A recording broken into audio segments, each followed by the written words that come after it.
I'm your host, Larry O'Connor. Here's the book.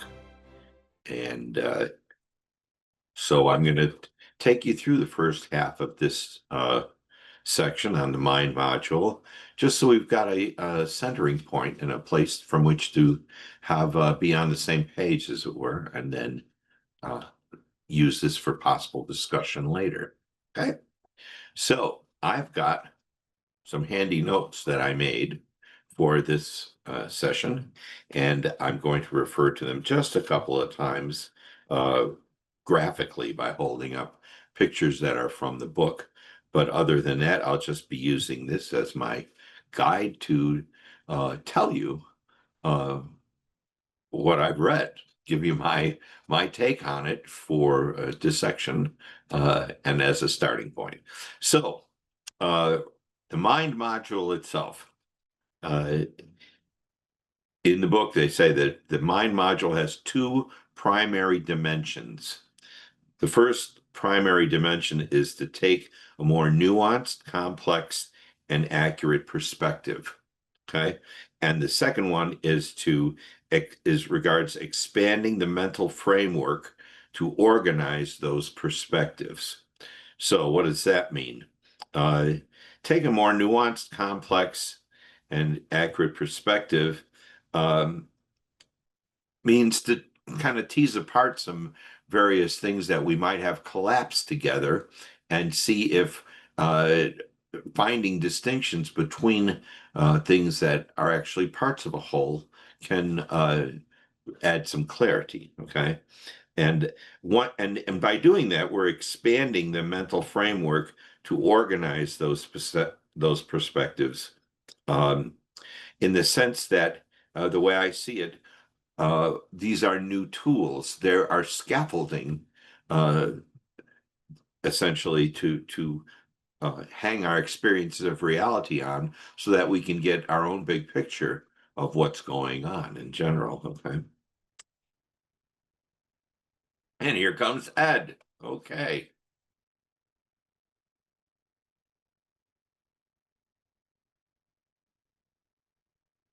So we'll wait for him. And that's a nice little introduction. Hi there. Can you hear me? Yes, I just don't see anybody else. Wait a minute. No, I don't see anybody else either yet. Oh, okay, cool. I primarily got on. I just noticed that I almost forgot. I had to go to the doctor earlier, and so I didn't know if I was going to make it on. But I looked at the oh well, if other people are coming, maybe we'll wait. But I saw this integral psychograph thing that you had up here in your Yes. mail. And do you know where you can get an integral psychograph done? Well, I think that that concept is presented so that we can do our own. Well, I thought it would require a bunch of psychological testing, somebody with a broad gamut of testing skills, that kind of thing. Well, I don't think that, but as we explore the mind module today, maybe that will become clearer. But my understanding was that the presentation of the aqual stuff was to give us the background, and then the strategy that we could use to employ the aqual framework would be the integral psychograph. And it's probably around page 80 to 83, and it's figure 5.8. Yeah, I see it. Okay. I remember going to a friend of mine, well, a business associate, however you want to put it. But anyway, and he was psychologist, and he said, well, I don't do them, and I don't know where you get them done. Oh, okay. This was many years ago. Well, let's take a look at, let's just delve into that thing right now, because we're not gonna drill through explaining the levels and lines and all that stuff. It's in the book. It's in lots of places. But it's Yeah. more, when I wrote this paper up that I sent out, the Yeah. psychograph is where I actually wanted to that's where the rubber hit the road. Ah, Everything up until that was just saying, what do we mean when we say the mind, and what and how do we describe it? Um, yeah. so, well, let's take a look here and see if we can examine these four guys and see if um, that brings us to the point where we feel that we're competent to do it ourselves on each other or ourselves. I mean, the first one says psychograph of a criminal genius. Okay, so he might be at a third stage level of cognitive development. That okay, so he probably Yeah. might a really smart guy. His morals are in the first stages here. So as a criminal, he doesn't care much for the rest of society. Uh, it says emotional. Well, I guess if you're not, you can't really care about the people you're going to hurt. So Yeah. Everything else has got to be low. yeah, basically that's it. Okay. So let's just, in fact, we'll get the picture here with one more here. The environmental activist right next to him. He's smart too, but he's highly moral. Um, but being a let's see, does that say existential or emotional? Emotional. Emotional. Okay. And so he's somewhat developed in his emotions.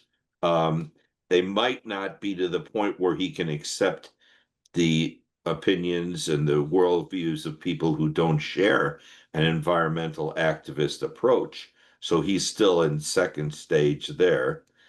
And he might piss a lot of people off and interpersonally, but at the same time, he does that would have um, a lot of conversations with other people to organize, coordinate actions between people, and spiritual, higher than the criminal genius, and in fact, that in the sense that he does care about other people and besides himself.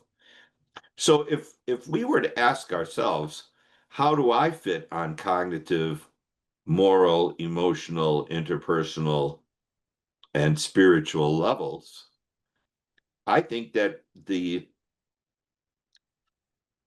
it says here you can customize your ILP on your integral life practice on the basis of your integral psychograph. So I Yeah, but who's gonna tell you where you're at? I mean, you can guess for yourself.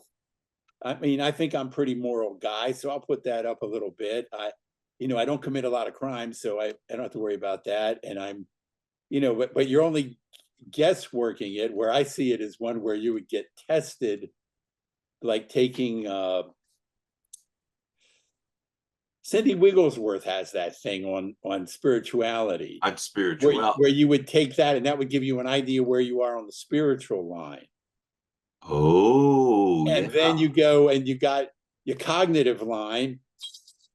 Oh, maybe you're. I mean, I got a call coming through my hearing aids. Oh, good. It's going to mail. Um, uh, Oh yeah, I got mine in too here. yeah, your cognitive line might be, you're based on your IQ. You figure just shove that in there, and then that gets you a certain level, and then you gotta, I mean, I don't know. I mean, how would you decide?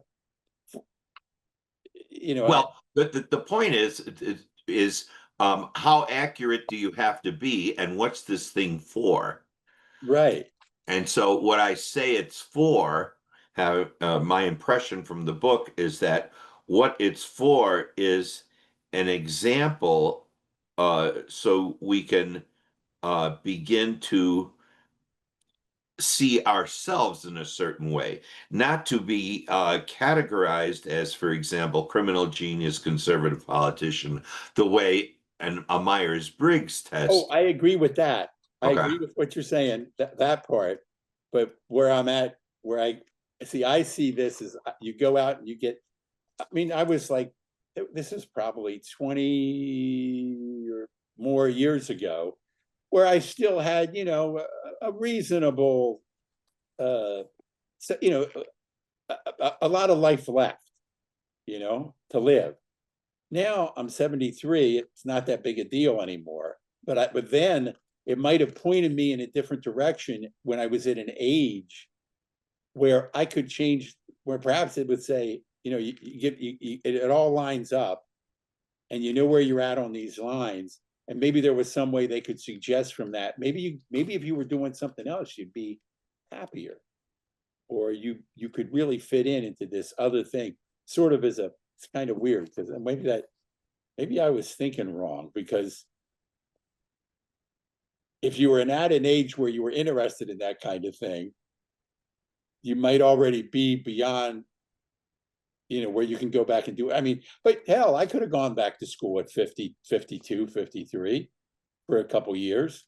I mean, because it wasn't like, it's like at that point, anyway, do you see what, maybe I was Yes. thinking about it wrong at the time.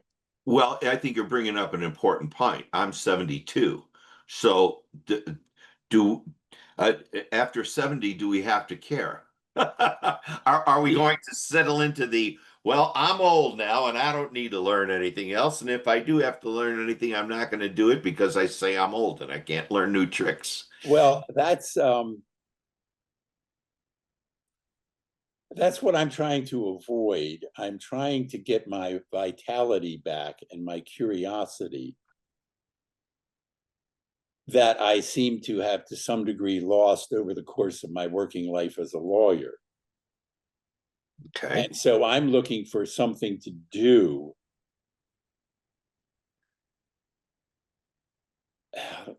Yeah, and this must seem In like other words, I was never truly happy being a lawyer. I did okay. that because that was one of the doors that opened. I chose to go through it rather than desiring to be a lawyer.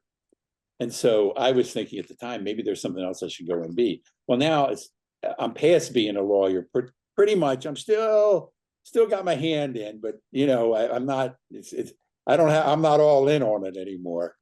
And so I am looking for it, but something that maybe I could, that maybe there's still time to find what with the time I have left, something that really makes me happy. Does that make any kind of sense to you? Yes, it does. And there is also a timeline of the human life. And there are certain things that are concerns and important things at one time in life that are not so much in the other. When I'm Yeah. a teenager, what's important to me is not the same as in my 20s, in my 30s and 40s. But what I'm discovering, Ed, is that because we lived in this youth-oriented culture, it was great while we were going up as boomers because everything was focused on us. But things are starting to drizzle away, and other people are appearing in the world, and we don't know who they are, and there's a sense of being left behind. And the first step, the first an inclination is, oh, how do I revive my middle-agedness, basically? And according to, I'll pull this book in a little bit to show you the picture of it, but. There's a book I have that combines Joseph Campbell's ideas with Ken Wilber's ideas. And Uh, and what they're saying is that our journey at this stage of the game in our 70s and beyond has different concerns, and that has to do with more of generating value for others that we may not live to see the value exercised. For example, teaching young children or being part of a group that helps young lawyers to avoid the pitfalls of things. It's not the same as practice in law, um, but it but it's a but what I'm saying is there are new possibilities if we reinvent the idea of being over 70 and find what the marrow of existence is at this point going forward. And it's not going to be the same thing as the standards and the concerns that we had as we were players in society.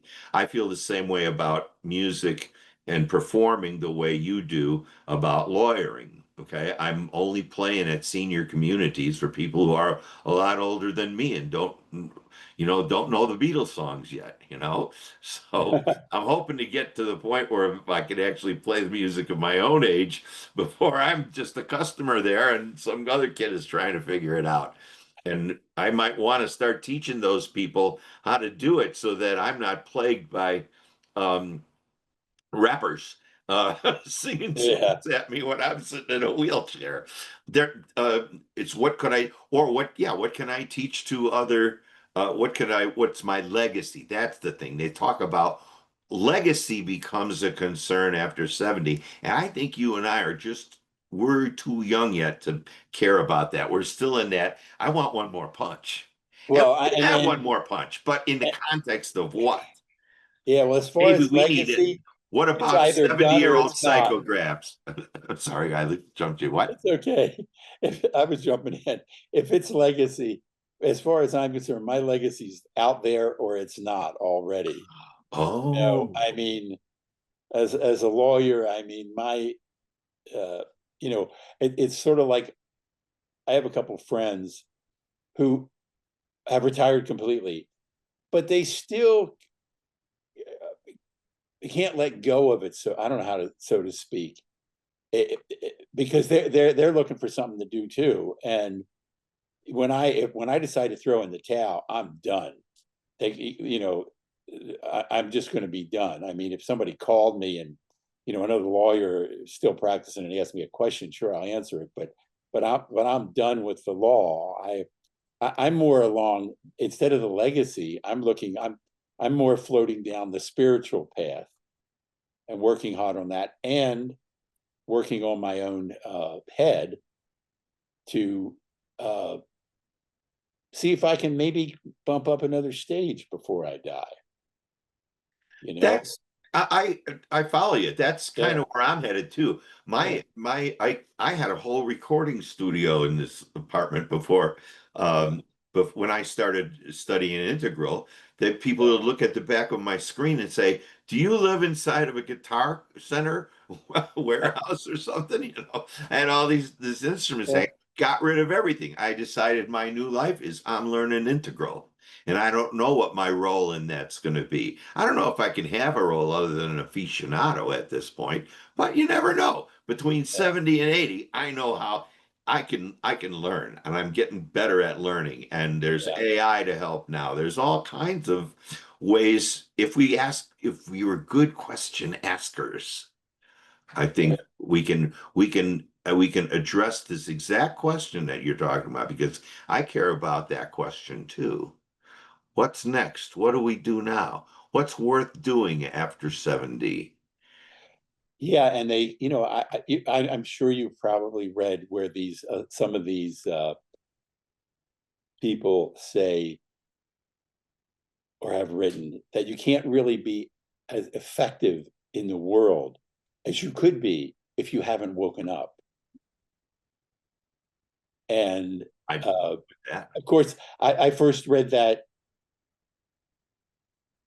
20.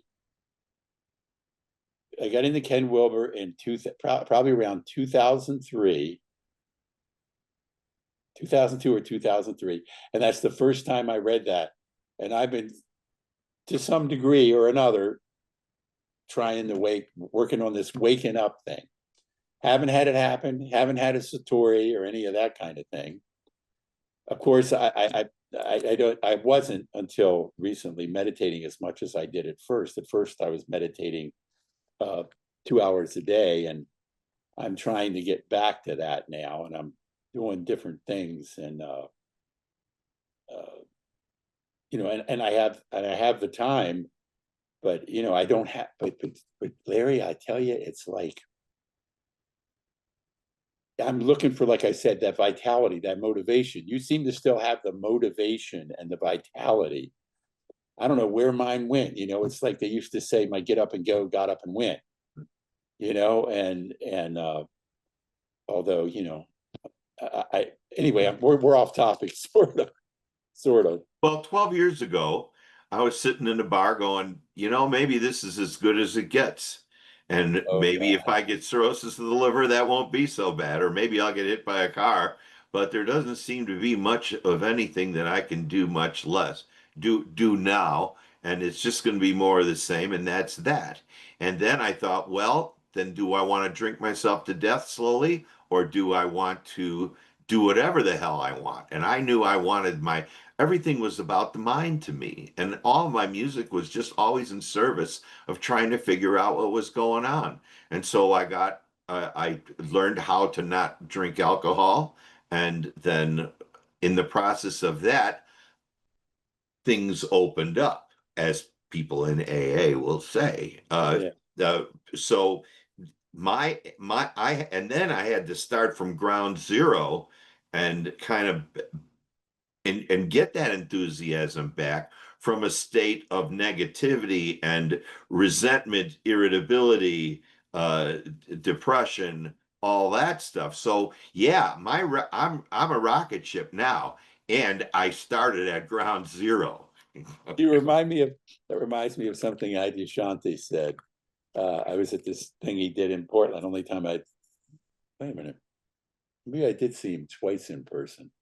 Anyway, it may have been the only time I saw him, but I picture myself at, yeah, I was at two different things he did in Portland, Oregon. But he said, uh, basically addiction, alcohol, and addictions have brought more people to God than pretty much anything.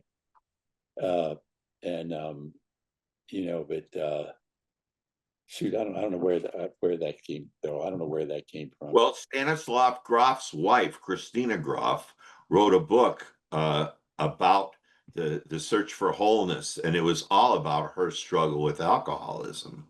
Yeah. And she maintained it was a spiritual disease, essentially. And the Well, that's why more, they called them spirits. yeah, boom. any, oh God. Anyway, oh God, it's no, the psychograph thing. I thought about that, and the mind. Uh, I have in I I know what I was going to say. Music, maybe music's the path to enlightenment. Or at least to get you into an altered state if you're good at it. I think all my friends agree, I couldn't carry a tune in a bucket. I just Never stopped me, and I get paid for it. yeah. Well, you could play an instrument. I can't play an instrument. I mean, I was like every other kid. We kids in the neighborhood got, Donnie got had drums and we could make a racket at Scott's house, and Scott had something, and then we had Phil played bass, and somebody else, Pat played guitar, and they wanted me to see if I could sing, and it only took about 10 words out of my mouth, and it was like, get the oh God.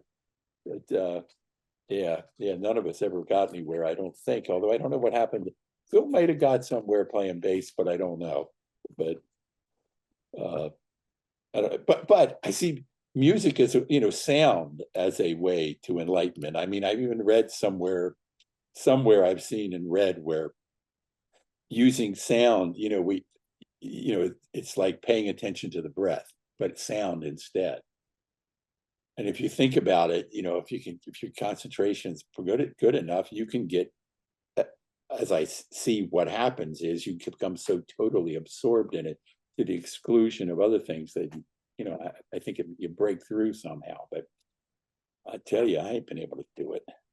And for the mind, that's where I see these integral life things that we do, like this helps with the mind, just talking about what's in the book. And that's why I haven't given up on completely on the law or thrown the towel in yet, because I still need something that I think to keep my mind going. Although, and also I've actually started doing therapy, and which this is like my sixth or seventh actual therapist, but I've actually been doing therapy now for over 2 years. And And you've gone through 6 of them. yeah, no, not 6 in 2 years. I went through 5 before this one because Oh, okay. because I followed that old adage, another adage or aphorism, I don't know, probably an adage. When the going gets tough, the tough get going. And so when it got tough in therapy before, I was gone. So when they wanted me to do something, and anyway, and I think it has opened. I think that's good, but there's only, uh, I still find it hard to I think that's anyway, growth. You got the 4 quadrants. I think most of my growth needs to be in the lower left quadrant, In other words, the we the we stuff. space. Yes. We, Uh-huh. relationships, emotional attunement, that kind of stuff. But that's where I see just studying integral theory is the mind, is part of the mind module, you know? Yes, well, that's why, for better or for worse, when those guys got together, they said, if we're going to talk about these core competencies, then certainly if we're going to talk about what the mind about the it really helps to increase your level of learning along an intellectual line, along a learning line. If we might want to just call it learning, not necessarily random, but ex exploring and map making of the world around us is what I believe the Aquil thing does. As a theory of everything, it gives me a place to hang any experience or thought direction in terms spatially in that, so that I can say things like, you know what, now that I look at, and I just if I just erased the criminal genius here and just went across the lines and said, what's my cognitive level? I'd say medium. What's my moral level? I would say low. Um, for I don't know, because it doesn't feel as much as my mind does. Um, Emotional, I would say, is getting higher because I want to be in the we space more like you do. I spent a lot of time alone, and now I want to have some more of And I that. spend, my therapist is like, and my friends are like, I'm always alone pretty much. And, Uh-huh.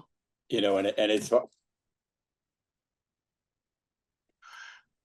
You and I should work. I invite you to work on this more with me, because you and I are in the same boat. The more and more I hear what you're saying, the more I go, oh yeah, this is it. And I bet you we're not alone in this either. But this is the conversation that needs my to be. emotional line would be very low compared to cognitive, uh, Okay. whatever. Yeah, Did it you would have be a low. I mean, did you my get married therapist ever? has got me doing the affirmation. It's okay to feel now because I'm so out of touch with my emotions. And so, so what happens? It's okay to feel now. I've been writing that for a couple months, and I write it down, say it out loud. At first, he had me saying it out loud. Then he may have me writing it out once, writing it out. I write it out at least once a day, and then so of course one of my friends, well, way more than a friend, died. And now I'm going, I wish I didn't have these feelings. So anyway, shit, it's funny. So anyway, back to work.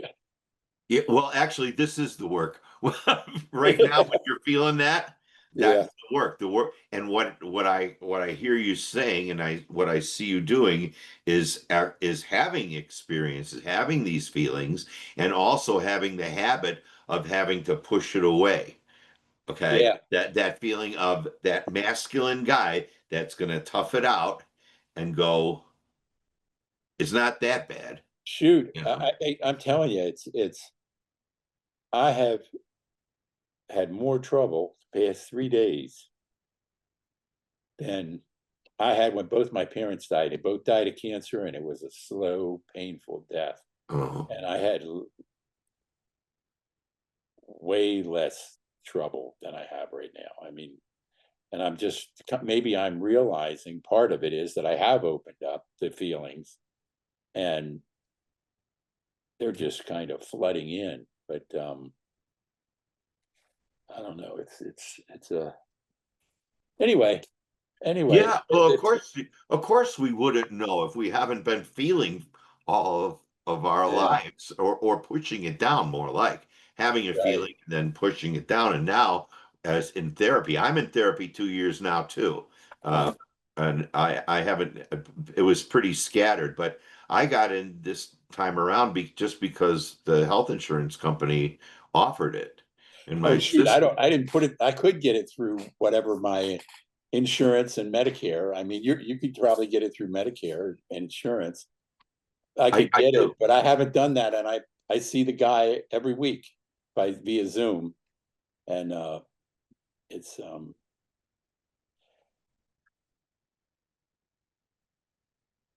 and I think it's helped. It's just, it's helped, but it's feeling this pain it's different. It's different for me.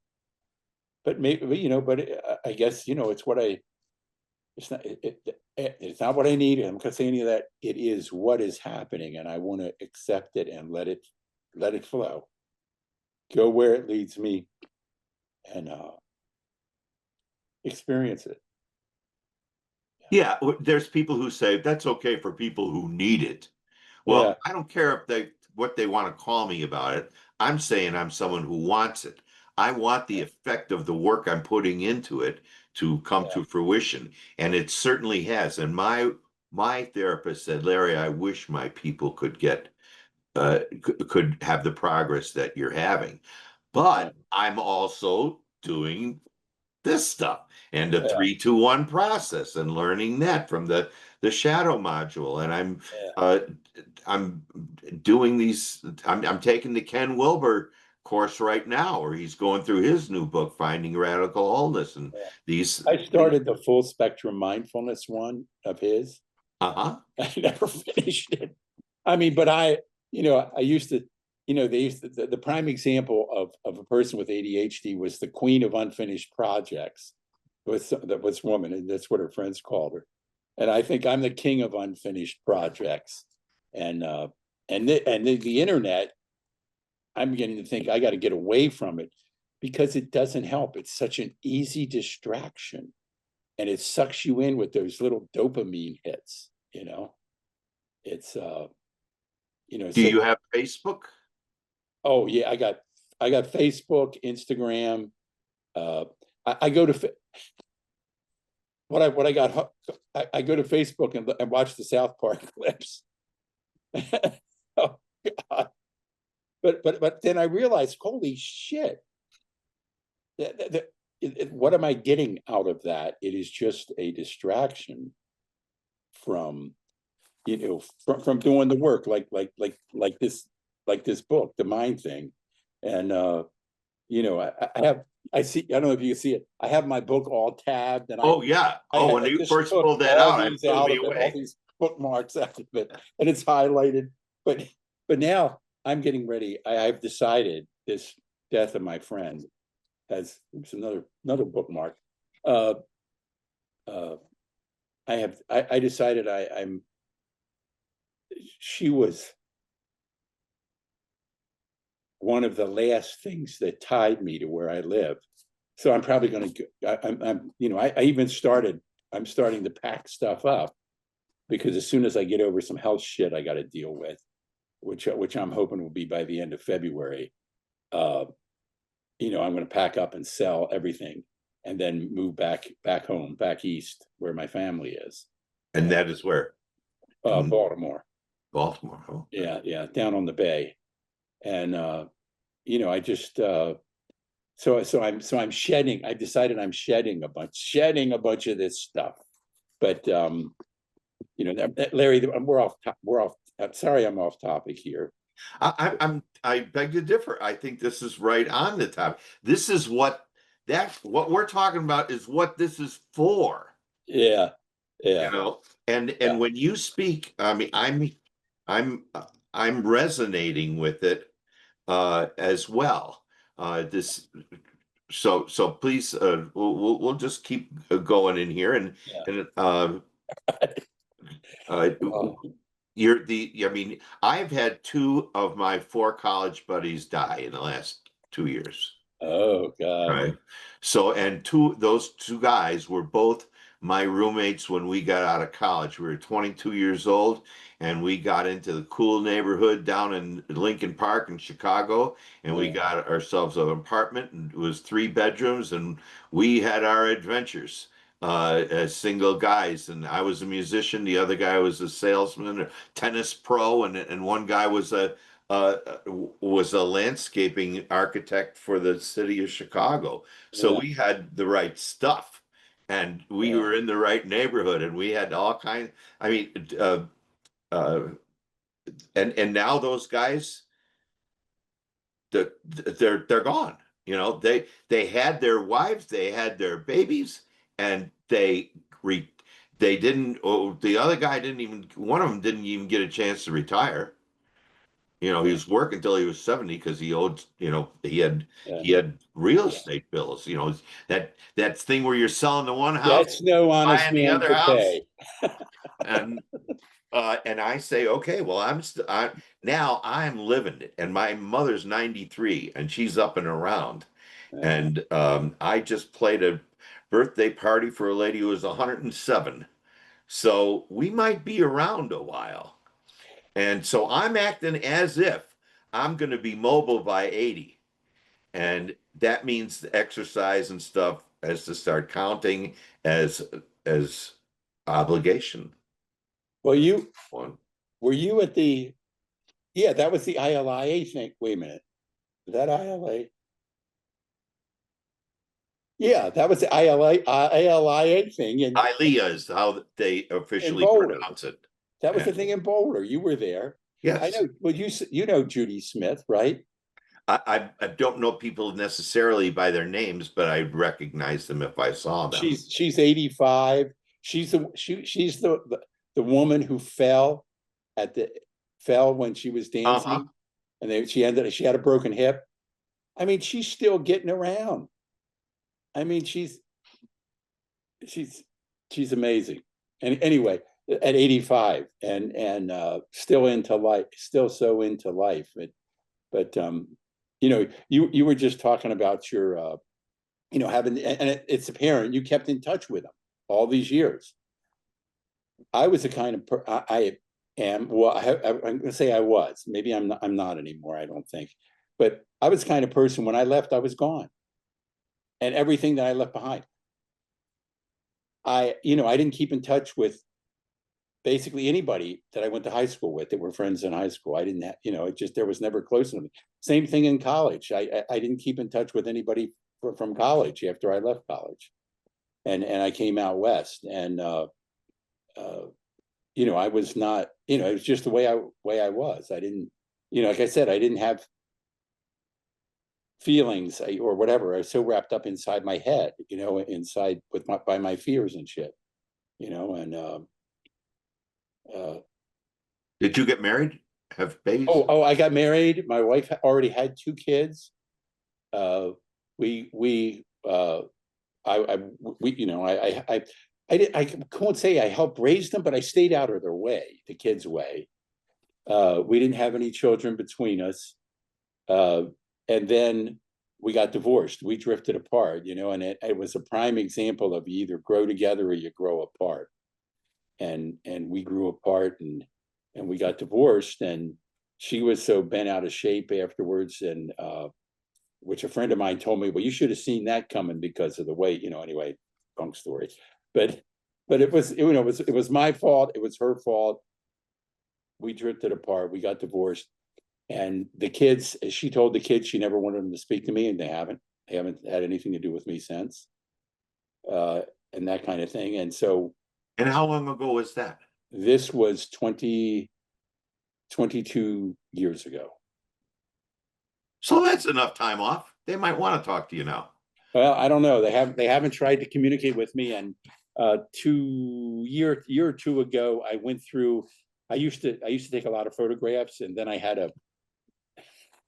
I had some kind of weird thought, and I threw away all my record albums, my record player, my phonograph, the turntable. I threw that away. Kept the rest of the stereo, but I threw that away, and I threw away probably 30 years of photographs and negatives. And I had a lot. And but I found some that I hadn't thrown away. And they were of them, the two girls as kids and stuff like that. And the ex and the horses and some pets and stuff. So I put them all on a CD. I didn't know where the ex was living because I found out she'd moved. So I sent them to Mary, one of the stepdaughters, and never heard back from her. But I sent it to her, and I never heard back whether Gail got it or not. It's my ex, whether she got it or not. But she frankly to this day hates my freaking guts. And yeah. Anyway, but yeah. Okay. So this post 70 might be also an opportunity for a line of development that is say coming to terms, closure. Like, do you feel like you have closure with those five people? Oh And yeah. know, Well, I guess I could say I've let go of it. I've let go of it. I haven't pushed it. And I have been to a pretty large degree. I look for somebody to replace, for a long-term relationship, a woman to have a long-term relationship with. And unfortunately, it hasn't worked out. One of them was the woman who just died, and it was unexpected, out of the blue, not age related, but I knew she had issues, which is what kind of kept us. We were off and on for 19 years, and the primary reason being, well, there's my issues, but she had some real issues, and which included alcoholism, and unfortunately she died. And it was just out of the blue because she was in great physical shape, went to the gym, 5 days a week, all that kind of stuff, ate right, took her vitamins, but she drank. And I'm waiting to find out, but I think the autopsy may reveal that she died from alcohol poisoning. And how long? This is real recent. You're talking about days ago, huh? yeah, Friday. Oh, Jesus. Okay. Oh, I'm sorry for your loss.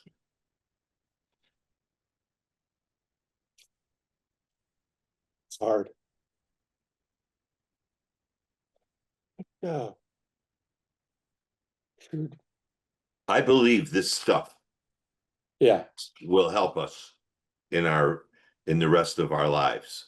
Oh, I know it. I know it has. And even if it's just the people like you that I've met in the community, and I don't know if you knew, but I went to to Sri Lanka with a bunch of people, with the Mali. Yes, I heard about the trip that Namali Yeah, had planned. Yeah, yeah, it was great. It was great, and it's really good being around people who are interested in the things that we're interested in, which is growth and development. And it'd be nice to find something I could offer the world, but at the same time, it's like I had this realization, we all want to change the world, right? But I had this realization that if I just change myself, I have changed the world in some way. And We're changing the world from the inside out. yeah, yeah, yeah. And it's like I shoot, I might as well say it. You know, I'm in AA, and it's like they say, be the best example of the big book you can be. And I, you know, I would like to be the best example of a human being that I can be. Yes, and I say the internal psychograph, however I build it from my own observations Yeah. about me, is my path forward for that. Yes, it is. Because, well, if there's any truth to that, Ken Wilber talking about how we're at the cutting edge. We're very near to the tip of the spear of human evolution. And if that is true, and if it does cut cosmic grooves, morphic fields, all that stuff, then we are in some way influencing the course of mankind by what we're doing as individuals in some small way by following the integral path. And it's psychoactive. I agree. If you really apply it, which I can't say I do at all, but I've tried, you know, I've done an often one. But if you do it, I think it's as psychoactive as the big book. You cannot study this stuff without having it change your perception of the world and having the world gets bigger, you know, Hmm. which, Yeah, I did AA for 5 years. yeah. I was a chipmunk, the whole 9 yards, you know. Yeah, I did it. I've done it off and on for since 1983. And, you know, my friend who just died, Clarissa, she was the reason I went out again 3 years ago, you know, and uh, you know, it's yeah, yeah, and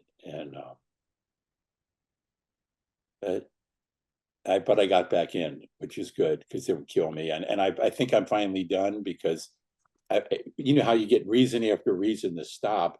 Well, then they just past few years they've figured out that if you get AFib, don't drink because it's a trigger, and you don't know if it's going to be. You might be able to drink alcohol for a couple months and not have any issues with it, but then you might have one drink and bang, you're in AFib. And hell, I've gone through 5 pulmonary ablations to get rid of it, you know, and and yeah, then I anyway, never mind. Anyway, Okay, so there's yeah, a lot of stuff. another reason to stay away from it.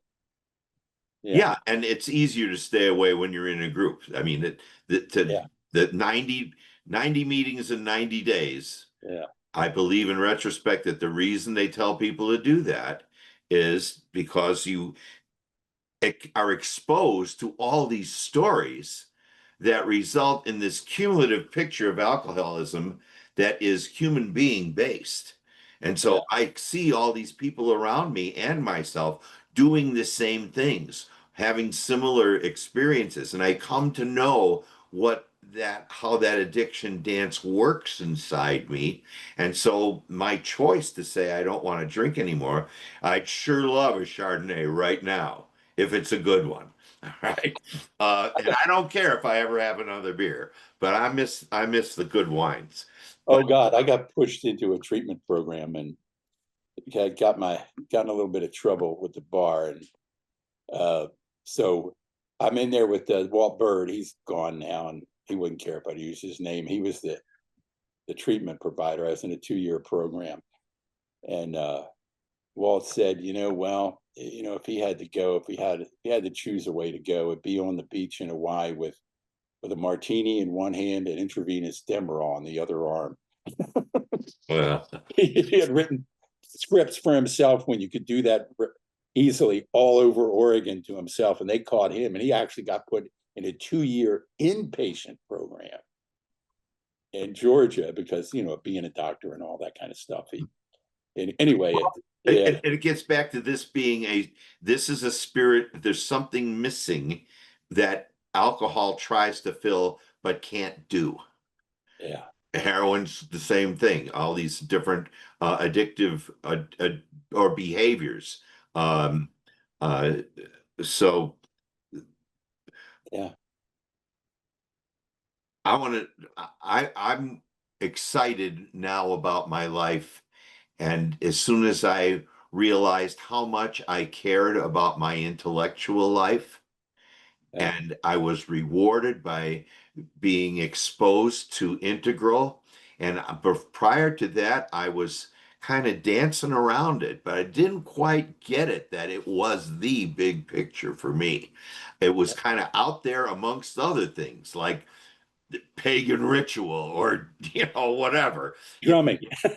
There's all kinds of different things Yeah. out there. And I Yeah. was working at Mile High Church in Lakewood, Colorado, which Yeah. is a mecca of New Age thought.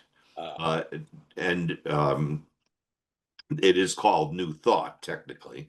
But there was all kinds of people encouraging uh, alternative thinking and encouraging lifestyle caring. And so I've surrounded myself with people, but at the same time, I was still going through I was not fixed, I had not fixed the problems that caused my alcoholism. And that's the trick is that it's what makes you do it is the problem. It's like Christina Groff said, it's a spiritual issue, and we need to find the spiritual problem in there. Now I have the a worldview that I can believe in. I can die on this hill. I'm ready, but I want to expand and grow into it, yeah. Yeah. and then grow out through it, and have my friends. I'm building a new community of friends, and you're invited. You'd be one of my star friends because you're so Yeah. But much like me. the kicker is we are separated by so much distance. It's like Nomali and Phyllis and Cheryl. It's like you're separated, and uh,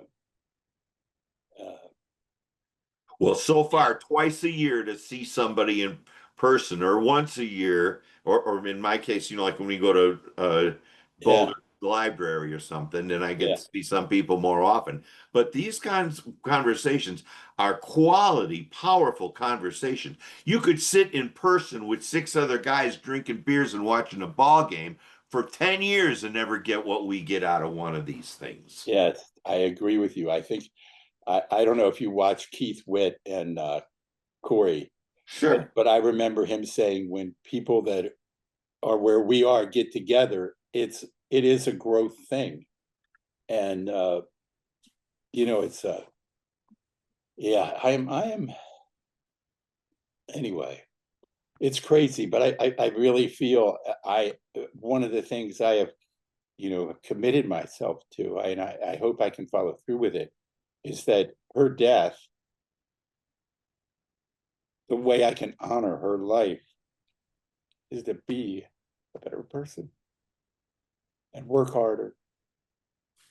And because, yeah, I have some concerns, but it's just,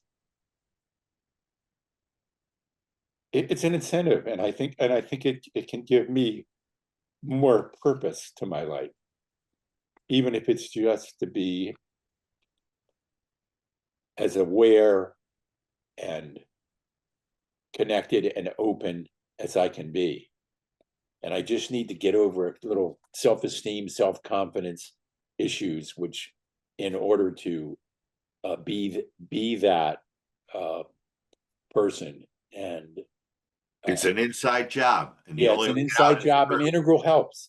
And Integral does help. I can see, it's the four quadrants. I say to myself, I don't know where to go. I don't have anything to do since I'm not a lawyer anymore because my whole life was consumed by it.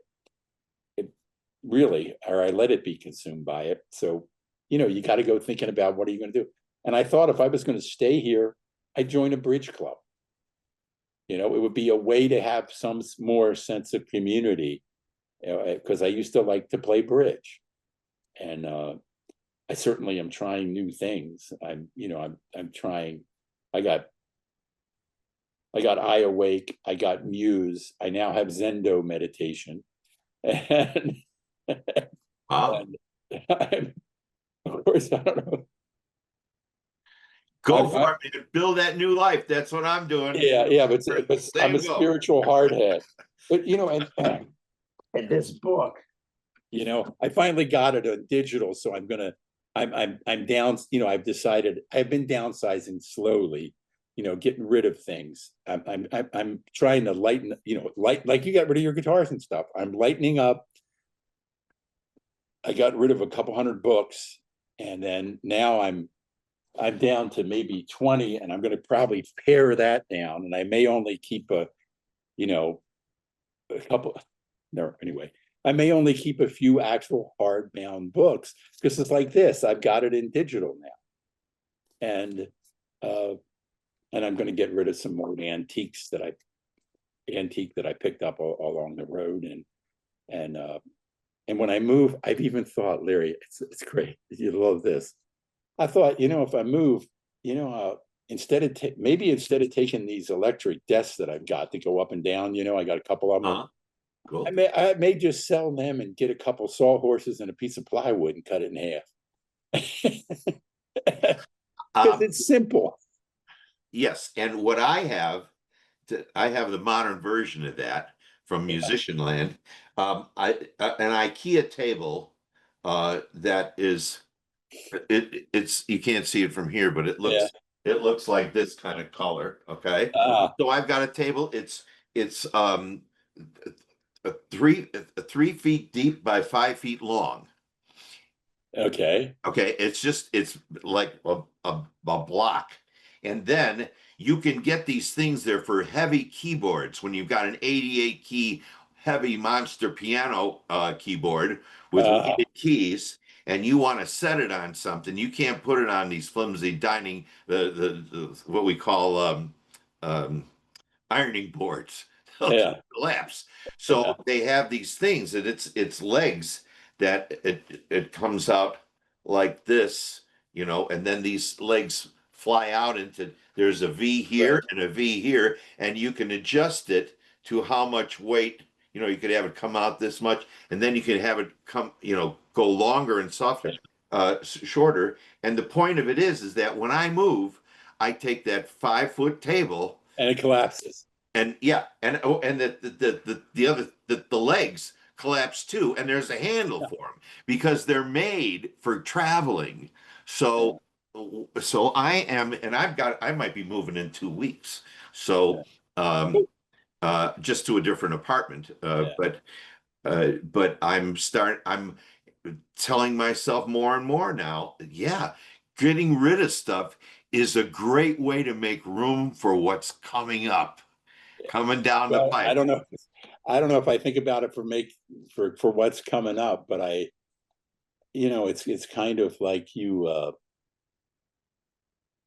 don't know how to what is it, what quadrant is it? It's probably, well, it's got to be the some upper right quadrant thing where it's a mental thing of like letting go of these things is like dying, as if they're such a big part of you. It's like letting go of being a lawyer or a musician. But you have, to some degree you did if you got rid of a bunch of guitars and things, to some degree you let go of that. And that's difficult to do. But then you look at it and you go, I went out and bought a 12-piece plate setting of china with a soup tureen and the gravy thing and the big serving dish and all this at a consignment store, because I thought, it'd be kind of cool to have that. And I remember this article by Irma Bombeck talking about people never eat off their fine china. So I got it. And then of course I broke 3 or 4 of the dishes and I went to look to replace them and they're like $35 a pop. And I'm going, now I go, you know what? I wonder if one of my sisters wants it, because they would use it. 2 of my sisters have kids, and even though they're adults, they have them all over for dinner. They'll have they'll have some really nice china to serve dinner with, or whatever. Somebody's got a table that'll seat 12. Yeah. Well, I grew up with, I have 5 brothers and sisters, and And one of my sisters does, in fact, does it seat? It seats 10.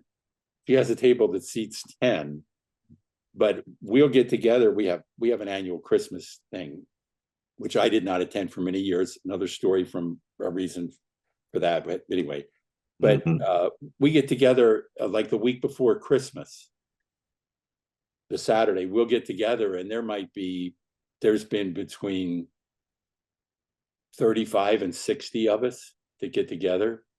When you count all the kids, grandkids, nieces, nephews, and we'll have cousins show up, and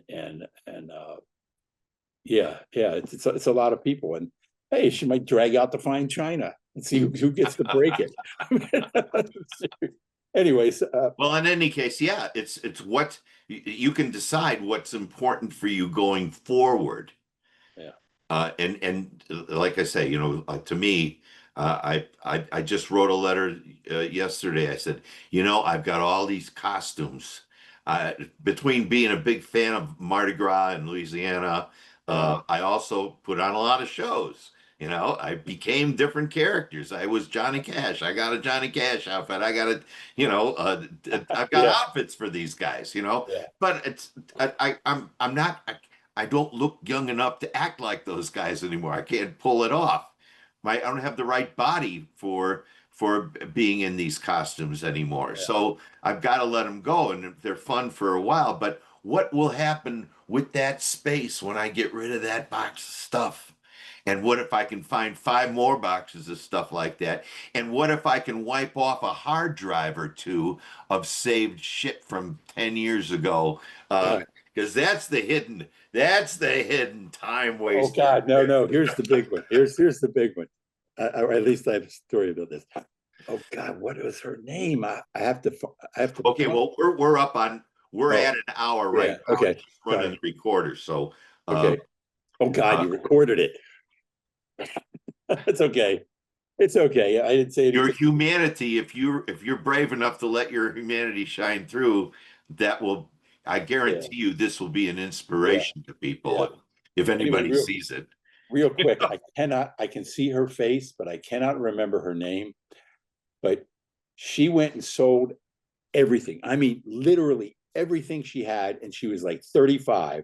And she went up and she went to Cambridge to go to school at 35 in England.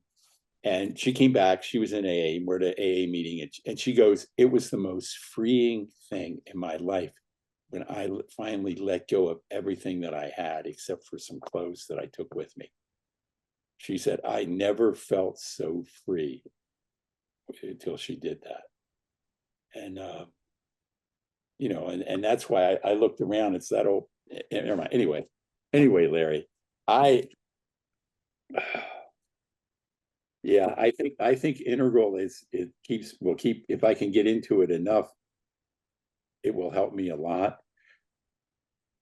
But I still, it's like I did tell my therapist, maybe I've gotten to the point where I have to accept the fact that I may well be alone the rest of my life, and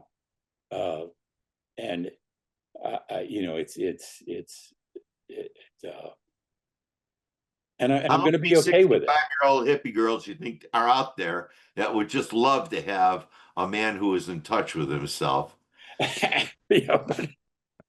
But oh God, I maybe I shouldn't say this, but my friend who died, and I mean, we were,